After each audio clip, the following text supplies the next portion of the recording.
From time to time, we like to take a look at the works of artists who are far too often overlooked. To Faith Salie now, and an artist with the perfect artwork for our favorite morning of the week. The collection in New York City's Metropolitan Museum of Art contains a whimsical print called something familiar, Sunday Morning. The artist? A name that may not be familiar, Dox Thrash. By mainstream artist standards, too many people just don't know who he is. One, he's a black man. And so there he was working in a medium that didn't really favor the kind of attention that was going on in modernism at that time. Dox Thrash revolutionized printmaking in the 1930s. And he's someone more of us should know about, says Leslie King Hammond, Graduate Dean Emeritus at Maryland Institute College of Art.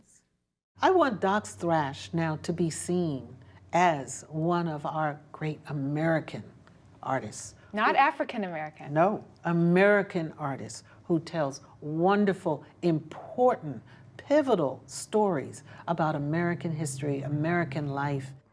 Born in Georgia in 1893, Dox Thrash was raised in a former slave cabin by a single mother. Thrash would leave home at 15, fight in World War I, and spend time at the prestigious Art Institute of Chicago before eventually settling in Philadelphia, where he found inspiration just outside his door. Here's an etching showing two women pausing to talk on the street corner a couple of blocks from Thrash's own house. John Ittman oversees the Thrash collection at the Philadelphia Museum of Art and has written a book about the artist. He used subjects of everyday life around him.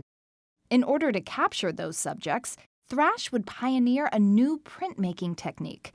He started with a dark surface, which he would then scrape away to reveal large ranges of grays and whites. He named the process after his mother, calling it the Opheliograph. But it's more generally referred to as carborundum mezzotint. He was able to achieve the full range of the tonalities, really inky blacks, lighter tones, the whole range of black identity.